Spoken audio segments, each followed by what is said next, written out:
Hey guys, this is Mel, and I'm back to talk about Legends of Tomorrow, and that is the Season 5 premiere, 501, titled Meet the Legends, which premiered Tuesday, January 21st, 2020 on the CW. I am recording, technically, the 23rd, but it's after midnight, so 22nd, 23rd, I'm recording this on a little over 24 hours since the episode has aired. But huge spoiler alert, if you haven't seen the episode already, please go do so first and then come back and see what I have to say about the episode. Other video reminders are up on screen, so take a moment to remind yourselves of those. I'm going to try to do this in 20 minutes. Let's see how that goes. So start the clock and let's begin with what happened in this episode. So timeline-wise, it's pretty much picking up right after Crisis of Infinite Earths. Pretty much because Sarah, Ray, and Mick are returning to the Wave Rider after Crisis is still fresh for them. So this is like their return trip home, essentially. So that's something there. Episode reminder, I'm going to say it's documentary style based on the legends for this episode. So it's like you get the confessionals, you get them being aware of the camera and trying to be impressive to it. You get like the camera shots and angles and stuff. So more obvious than you would usually get. So that's something there. The villain, I would say, is Rasputin in 1917 Russia. He's the first encore to appear for them, which I will talk about in the episode breakdowns or the storylines. First one dealing with Rasputin returns, and the second one dealing with the documentary confessionals or character struggles I picked up on. It's a little bit all over the place because of this aspect. They cover a lot of different things, with the one being the case with Rasputin kind of tying it all together, and also side thing of like post-crisis stuff. But with the first storyline with Rasputin Returns, we find out that as an encore, which is one of the escaped souls from hell, they are invincible as long as their soul coin is still in hell. And we find that the only way they stopped Rasputin was when Reg embigified himself from within Rasputin and causing him to explode. I wonder if they have to do that with all of their encores from now on as like their default way to get rid of them. But Constantine at the end goes to hell to find answers about this. Not sure if he'll be back in the next episode with them, but the way he did it was, the way he went to hell was a little disgusting. So there's that. Second one, dealing with the documentary confessionals or character struggles. We find out through Sarah that she's grieving over Oliver and what happened during Crisis, and she does not want to do it with cameras in her face. For Nathan, we find that he feels like something is missing. He finds out that it's a love for this mysterious woman. He sees Zari for the first time. He just doesn't know her name. There's no record of her, so it's pretty much he's trying to find answers, pretty much. For Ava, we find out that she's struggling with expressing emotions. Plus, she's also trying to struggle with the fact that she's not director of the Time Bureau anymore. There is no Time Bureau, so that's she's that kind of adjustment there as she's living on the Wave Rider with Sarah. And then with Mick, we find out that he just wants to be a thief again, not a writer. So he actually gives the Rebecca Silver legacy to Mona, who has been acting as his literary agent. So this gives her the excuse to lead the Wave Rider to find inspiration as Rebecca Silver. This actually lines up with her actually stepping down into a recurring role. So that's something there. No more Mona and Wolfie on a full-time basis. So that is something. But before I get into it some more with tidbits, let's go into the last moment of the episode. Showed Nathan getting the mysterious message from Zari, she tells him that she wants him to find her and that she loves him, and then that's it. Rest of Gideon's virus gets scrubbed. He has no name to her. He has no idea what else. So there is that. But moving on to tidbits now, though, we see Charlie. I wrote Zari on my list, but Charlie takes the jump ship to a different point in time, and then she's not seen after that. So she's very short. She's seen briefly in the episode. We find out that Gary is Constantine's new apprentice, thanks to one of his wishes by Nora, his fairy godmother, who's now stuck as a fairy godmother to other kids around the world. And then we also meet Brihad, which is Zari's brother, and we find out that his family thinks that he's away at business school, and we find out that he was also born in 2020. He actually got to witness his own actual birth date. He got to visit himself in the hospital nursery and stuff like that. And we see him using the air totem a lot. for sure. So that's something there. Moving on to most shocking moment of the episode, I think first off was the opening sequence was documentary style, but it had videos of YouTube reaction channels of the series, and I recognized Abnormally Adam. I freaked out. I recognized Married to the Real. When I watched it again, I recognized Blind Wave in the top. So it's like I was completely floored that they were able to get to be featured. And then I've only heard about Abnormally Adam's story about how that all came to be. I'm waiting for the Married to the Reals video with their reaction to come out, and then with Blind Wave, I'm going to go check theirs out to see if they include their story of how they got approached about the whole thing. But that was just, I was not expecting that whatsoever, so I just freaked out about that. But then in the show itself, I was shocked about how in-depth the camera crew was able to go in 1917 Russia. I mean, even leaving one of them behind disturbs the timeline. It was one of the issues that they had in season 1 of Legends, where I think it was like very early on in the season where Ray accidentally dropped a piece of his suit in the past, and that technology was causing major problems because it was advancements that too far ahead in their time. And like, wouldn't the camera crew being in 1917 cause that same issue? And I was like, it boggled me, but then since it's Legends, it's like I don't really care as much because they just go so out of the box with everything. So like that was a shock there for me. But let's move on to top 3 favorite moments. I will have to say, first off, I love the friendship between Sarah and Berhad. She calls him B instead of Zari's Z. So that's something. But I just like his friendship. His drawing for her of Oliver, Laurel, and Sarah just having a relaxing moment. The picture was so cute. I'm wondering if that was a fan drawn submission type thing. It was just one of those cute little, I want to say chibi type drawings, but I don't know if that's correct term.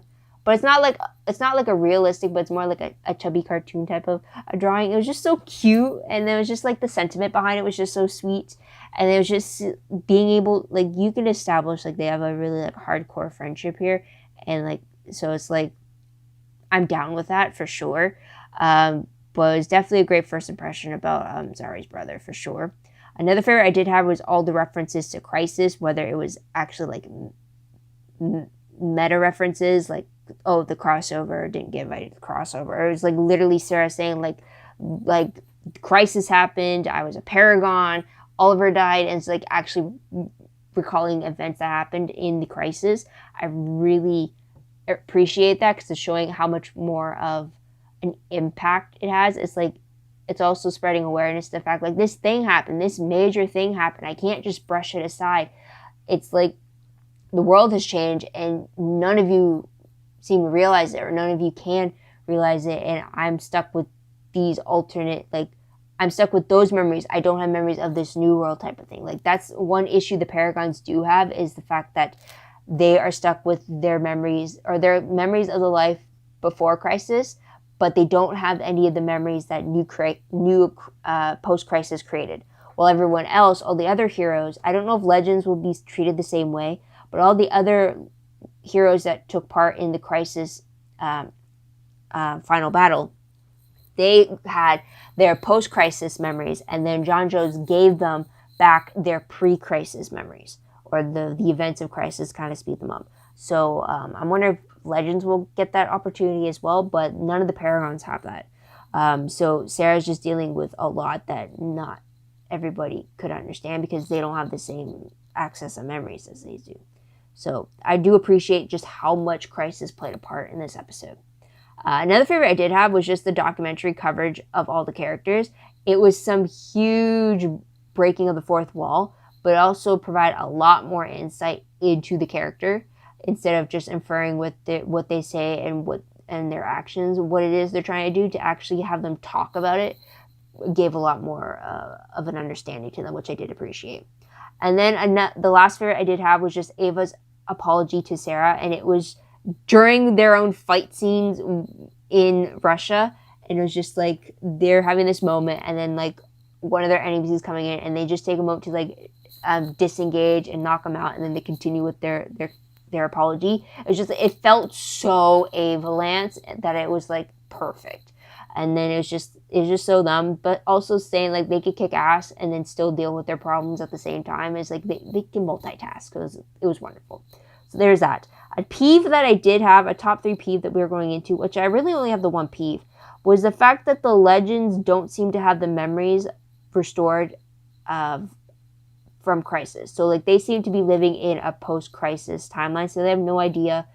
The issue also is the fact that they're not only living in a post-Crisis world, but they're also living in a post-Hayworld world. So as you know, they changed the timeline in a huge way in the season 4 finale, which altered the fact that Zari is no longer on their ship. So they had to deal with those altered memories. But now they also have to deal with the post-Crisis changes. So those memories of them there are also altered. So it's like now I'm in a peeved situation where I don't know which changes are because of the Hayworld change or if it's because of the Crisis change. But I'm also peeved that they don't have their Crisis-related memories restored to them. Like, you know, like all the other heroes that are part of the team. But that's just me. But what I'll remember most when I look back on this episode, I will have to say the whole documentary style, for sure, is something that's very different, but it fits with the whole Legends theme. So that's something there. But let's move on to random questions very quickly. First one, will we understand which memories were altered due to the Crisis and due to Hayworld? Like I mentioned before, the fact that I can't tell which ones were Crisis related or which ones were Hayworld related, that's going to take some time. I hope they can actually try to figure it out themselves which one is the issue. But at least they made aware in this episode that they recognize the fact that they did change the timeline during Hayworld. So there's that. Also, they did kind of made everyone seem, with the whole documentary, they made it seem like it was a fake. So I'm wondering if they're now just going to disregard the fact that there are supernatural creatures running around the world or that are now part of the theme park, or they're just going to have them believe, or have everybody else believe, that those at the theme park are just fakes that are there for the show type of thing. So that's a question there. Another question, does Gideon have records of pre-Crisis events? Or is it strictly post-Crisis of all timelines now? Because that's a question there. Because it's different when it's just a world and it's the timeline you're messing with. This one is like the actual universe got reset. So like, does Gideon only have the timeline information for that? Or does she also have timeline information of the pre-Crisis timeline and then post-Crisis timeline? So that's something there. And last question. Will the rest of the Legends team get their pre-Crisis memories, as I mentioned, back? Or the memories about how Crisis began, or at least become aware of what had happened in the Crisis so they're at least all on the same page? I hope so. Just because I want to see their reactions to it, because they keep saying like, oh, we missed the Crisis, we dodged a bullet type of thing. It's like, no, you really need to understand the scope of what happened during this Crisis to really understand what your teammates are going through, since they all played huge parts in that. So that's something there. But let's move on to predictions very quickly. Based off the promo for 502, it actually doesn't come back until February 4th. That is because next week on January 28th, it is because it's 2 hours of Arrow. First hour being the interviews of the cast about the journey that is the show in the Arrowverse that it created. And then the second hour is the actual series finale itself. And then February 4th is when The Flash comes back at 8, and then The Legends returns at 9. So that's something there.